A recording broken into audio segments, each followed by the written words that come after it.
13단원 의식주 문화와 다문화 사회윤리 두 번째 강의 진행해 보도록 하겠습니다. 자, 앞에서 우리가 의식주 문화에 대해서 했다면 이제 다문화 사회윤리를 배워보도록 하겠습니다. 다문화 사회가 뭔지는 아실 거고요. 우린 점차 대한민국 사회도 다문화 사회로 진행을 하고 있습니다.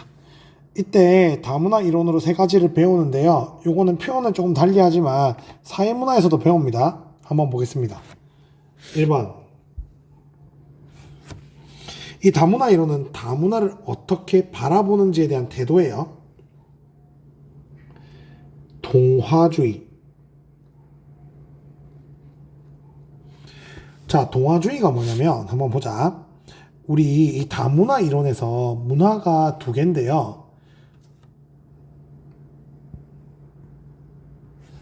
하나는 이주민의 문화예요. 자, 이주민이라는 것은 원래 우리 사회에 살고 있지 않았던 다른 사회에 살고 있던 사람들의 문화겠죠? 예를 들면 여러분 이게 기준이 중요한데 우리나라에서 이슬람 문화는 이주민의 문화겠지만 우리나라의 문화가 이슬람 사회에서는 오히려 또 이주민의 문화가 될 수 있겠죠. 여튼 이주민의 문화를 주류 문화. 그럼 주류 문화는 뭐겠어요? 자국민의 문화겠죠?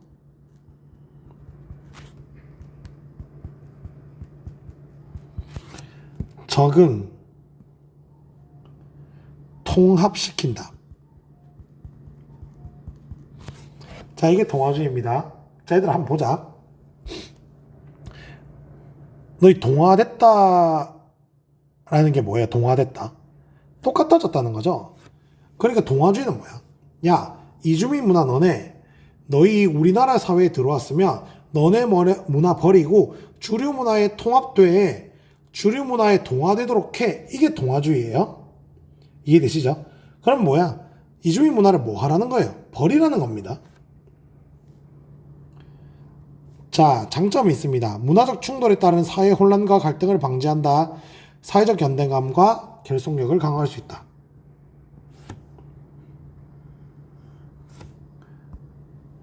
자, 여러분 동화주의가 실현된다면 그 나라의 문화는 하나만 남겠죠. 뭐? 주류 문화.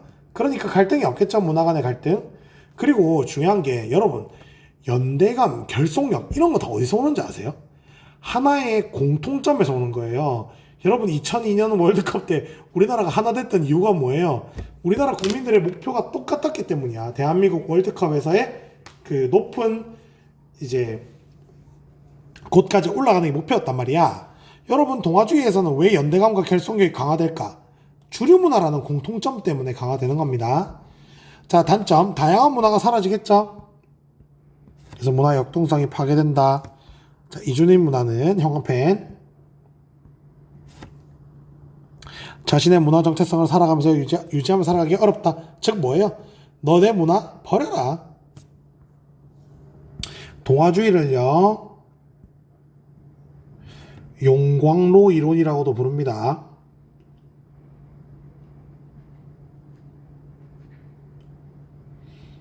자, 왜? 여러분 용광로에 쇠가 엄청 막 끓고 있는데 거기에 조그마한 다른 물질이 들어간다고 해서 쇠가 다른 물질로 바뀌나요? 아니죠. 그냥 쇠에 동화되어 버리겠죠. 여기서 쇠가 주류 문화고 이 물질이 이주민 문화가 되는 거예요. 이주민 문화가 없어지고 쇠에 동화되는 걸 표현하기 위해 용광로 이론이라고도 합니다. 2번 문화 다원주의.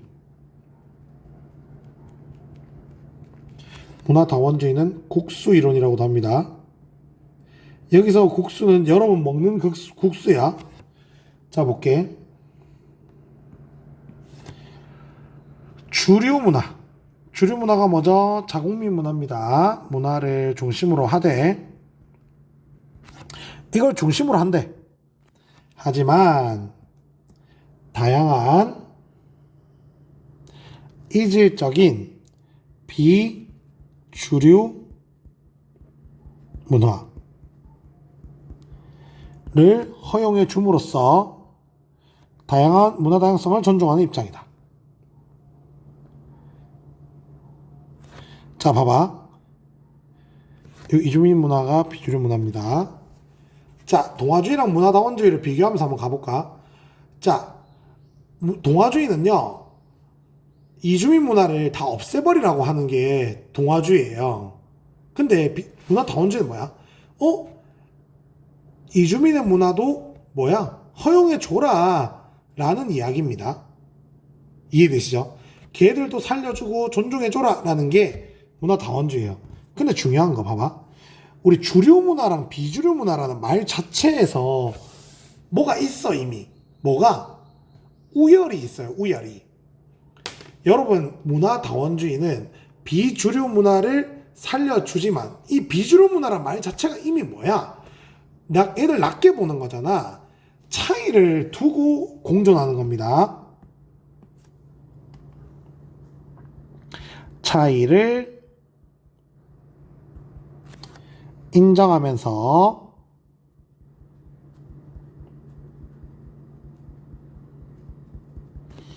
공존. 내가 여러분들 보고 금명여고 애들은 화명고에 비해 비주류 문화야 하면 기분 안 좋겠죠? 이미 살려는 주지만 차이를 두고 공존시킨다는 거야. 자, 그래서 주류 문화를 국수에, 비주류 문화를 고명에 비유합니다. 그래서 국수 이론이야. 여러분, 국수집에 고명 먹으러 가는 사람 없죠? 뭐 먹으러 갑니까? 국수 먹으러 가잖아. 국수가 주죠. 고명은 비주류죠. 그래서 정리합니다. 다양한 이주민 문화를 살려는 주지만 이들을 주류 문화라고 하면서 차이를 두면서 공존하는 게 문화다원주의 국수 이론이다. 마지막, 다문화주의.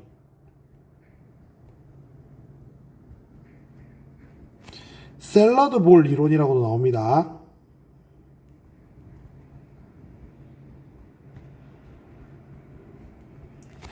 자, 한 사회 안에서 다양한 문화를 평등하게 인정한대요. 자, 그러면 포인트. 평등하게 문화를 인정한다는 건 주류 문화, 비주류 문화라는 말을 사용하지 않을 겁니다. 평등하게 인정하니까. 문화다원주의는 평등하지 않죠. 자, 한번 볼게. 이걸 왜 샐러드 볼 이론이라고 하냐면, 여러분, 샐러드 볼은 그릇이야, 알죠? 샐러드 그릇 안에 샐러드가 있어, 막. 근데 이제 내가 샐러드 집에 갔는데, 아, 뭐야, 왜 적상추 안 줘요? 이런 사람 있어요? 아니죠? 그냥 샐러드 안에 있는 것들은 다 어떻게 생각합니까? 평등하게 생각하잖아. 무슨 샐러드가 더 맛있고, 무슨 샐러드는 덜 중요하고, 이런 거 없잖아요. 맞죠? 그래서 각재의 특성이 살아있는 샐러드처럼, 다양한 문화가 각각의 정체성을 유지하며 조화를 이룰 수 있다는 장점이 있다. 하지만 여러분, 내나 뭐를 뒤집으면 돼? 동아주의를 뒤집으면 됩니다. 무슨 문제점이 있겠어? 연대감과 결속력은 뭐 될 수 있다? 약화될 수 있다. 왜? 공통점이 없잖아요. 여러분, 문화다원주의랑 다문화주의 구분해서 외울 수 있겠나? 이거 시험 나오면 헷갈릴걸? 명확하게 외워주세요. 내려갑니다. 동양사상. 동양사상은 다양한 문화에 대해서 어떻게 생각했냐면 화이부동이란 말을 합니다. 자, 화이가 뭐냐면 이는 다르다는 거거든. 다른 거랑 조화를 이루고 부동, 같아지지 않는 게 화이부동이에요. 자, 뭐야? 남과 화목하게 지지지만 자신의 중심과 원칙을 잃지 않는 것은 무슨 뜻이다? 같아지지는 않는다는 뜻이에요. 조화는 하나 똑같아지진 않는다. 화이부동. 가끔 시험에 나와. 구동존이. 구동은 같은 것을 추구하지만 존이 다른 것을 존중한다는 뜻입니다. 자, 가끔 오답으로 나오는 게 있는데 그게 바로 이 차별적 배제 이론이에요. 특정 지역이나 특정 직업에 대해서 외국인 또는 이민자의 유입을 받아들이는 배타적인 이민 정책. 여러분, 이런 걸 하는 나라가 있을까요? 있습니다, 여러분. 미국에 아무나 이민 안 받아줘요. 의사, 변호사, 뭐 연예인 특정 정치군이나 돈이 많은 사람만 받아준다고 이런 걸 차별적 배제 이론이라 하지만 이걸 옳은 입장이라고 답으로 내진 않겠죠? 자, 넘어가겠습니다. 문화상대주의와 보편윤리. 이거 우리 고등학교 1학년 때도 배웠던 겁니다. 자, 보자. 1번 문화 상대주의. 자, 문화 상대주의가 뭐냐면 여러분 상대가 뭐야? 상대를 알려면 절대를 알아야 돼요. 여러분 대가 뭐냐면 대는 비교한다는 뜻이야. 상은 서로거든. 그럼 상대는 뭐냐면 서로 비교한다는 뜻이에요. 서로 비교하면 뭔데? 서로 비교하면 달라지는 게 상대적인 거야. 봐봐. 여러분 차이는 커요 작아요? 그거 상대적인 거예요. 여러분들과 비교하면 큰 것이겠지만 저보다 더 큰 사람들과 비교하면 전 작은 사람이 되겠죠. 이런 걸 상대적이라 그래. 절대는 뭐야? 절은 자른다라는 뜻으로 안 한다는 뜻입니다. 절대는 비교하지 않는다. 즉 비교해도 달라지지 않는 걸 절대라고 합니다. 자, 문화상대주의 뜻은 뭐냐? 문화는 어떤 문화랑 비교하냐에 따라 달라질 수 있기 때문에 그 차이를 존중해라는 게 문화상대주의예요. 어떤 문화랑 따라서 비교하냐에 따라 달라질 수 있기 때문에 그 다름을 존중해라. 그래서 이렇게 정리를 해볼게. 다양한 세계 문화의 다양성을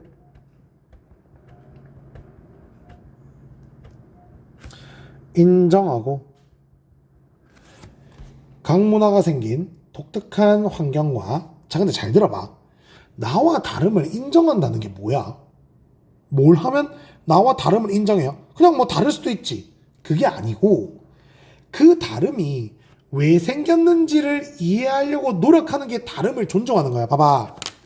예를 들면 여러분 나중에 뭐 남친과 싸웠어.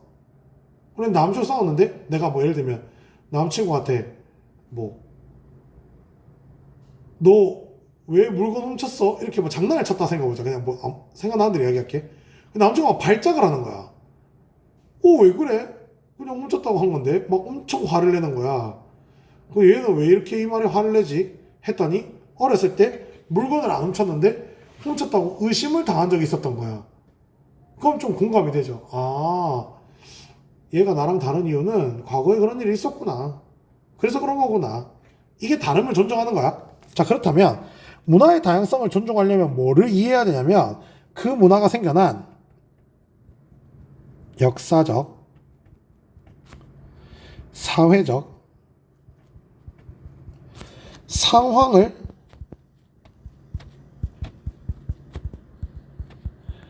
이해하는 게 다름을 존중하는 거예요.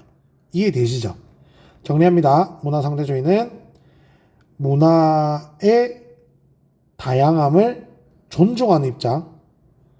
존중한다는 건 그 문화가 생겨난 역사적, 사회적 배경을 이해하려고 하는 거. 됐나요? 자, 근데 그 문화상대주의에 이어서 윤리상대주의라는 것도 있어요.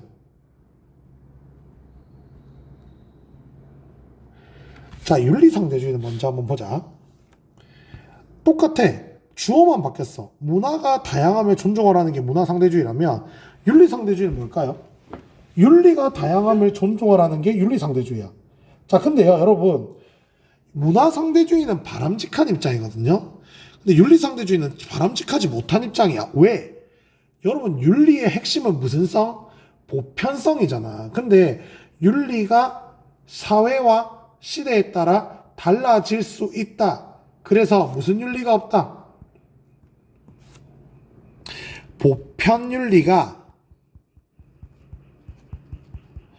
존재하지 않는다라고 하는 거예요. 여러분 근데 이게 왜 문제야? 여러분 생각해봐. 옆에 보자. 명예살인. 명예롭게 죽어라. 알아요? 여러분 인도 같은 데는 아직도 카스트 제도가 남아있다 그러잖아. 예를 들어 수드라 집안이랑 결혼을 하게 되면 우리 집안의 명예를 더럽혔다고 죽으라고 하거든요. 여러분 이것도 그 사회의 다양한 윤리로서 인정해 줄 수 있는 거야. 아니지. 사람을 죽이면 안 된다는 건 무슨 윤리야? 보편윤리잖아. 여러분, 조혼이 뭐예요? 막 초등학교 때 결혼시키는 거야. 여러분, 이거 보편적으로 통용될 수 없죠? 그 나라의 윤리라고 받아들일 수 없는 거라고.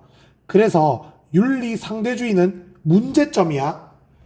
윤리는 시대와 공간을 초월한 보편적인 윤리가 있다는 게 중요한 거예요. 자, 이게 문제래. 봐봐. 문화 상대주의를 윤리 상대주의로 확장해서 이해하려고 하는 건 문제입니다.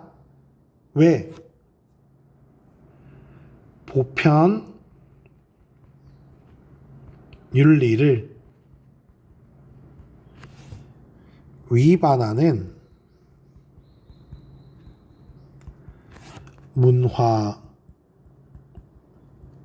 문화까지 인정하게 되기 때문이에요.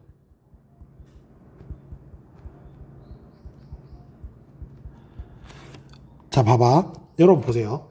문화 상대주의가 뭐야? 다양한 문화를 존중해라. 이거죠. 윤리 상대주의 뭐야? 다양한 윤리를 존중해라. 근데 문화 상대주의는 맞거든요. 근데 윤리 상대주의는 안 돼. 이게 뭐냐면 봐봐. 이게 무슨 뜻이냐면 다양한 문화를 존중해야 돼요.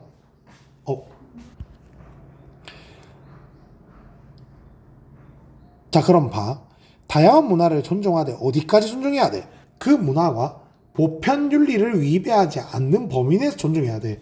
우리 옆에 있는 명예살인과 조혼은 다양한 문화로 존중할 수 없어. 왜? 그 문화가 보편 윤리를 위배하고 있기 때문이에요. 그래서 문화 상대주의는 무슨 윤리? 보편 윤리를 존중하는 선에서 인정해야 되는 거야. 다양한 문화를 존중해. 단 그 문화가 무슨 윤리에 통용된다면? 보편 윤리에 통용된다면. 왜? 윤리 상대주의는 옳은 입장이 아니기 때문에. 그래서 문화 상대주의를 윤리 상대주의로 확장하면 안 된다. 됐죠? 자, 관용입니다. 관용이 왜 이야기가 나오는데? 다문화에 대한 관용의 태도를 지니라는 거예요. 관용은 자신과 다른 문화적 배경을 가진 사람들의 가치관의 생각을 존중하는 태도다. 자, 근데 여기서 포인트가 있어요. 소극적 관용과 적극적 관용이 나오고, 여러분들 요 개념은 우리 윤리와 사상하는 친구들은 자유주의와 공화주의에서 나왔어요. 소극적 관용은 뭐야? 그냥 반대하거나 간섭하지 않는 거래. 적극적 관용은 뭐야? 대상에 대해 권리를 인정해 주는 것까지 이야기한대.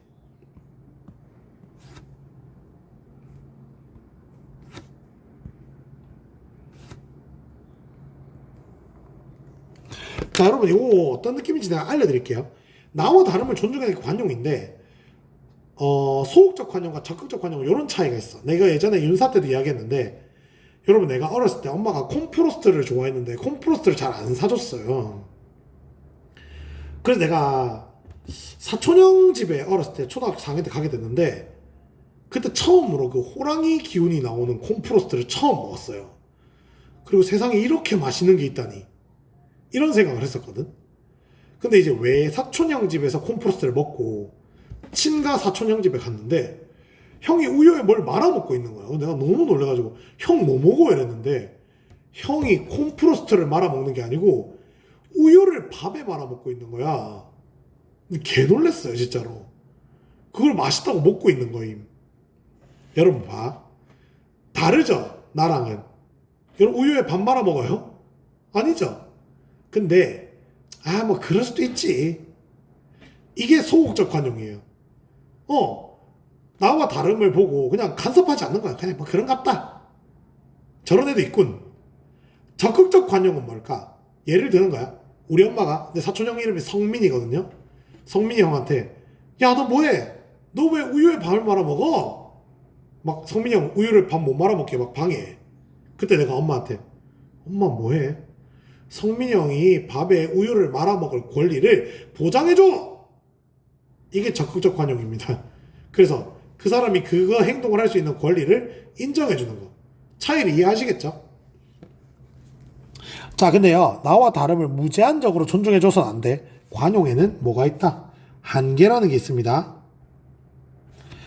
타인의 인권과 자유를 침해하는 것까지 관용해줄 수 없고, 사회 질서를 훼손하는 것도 관용해줄 수 없어.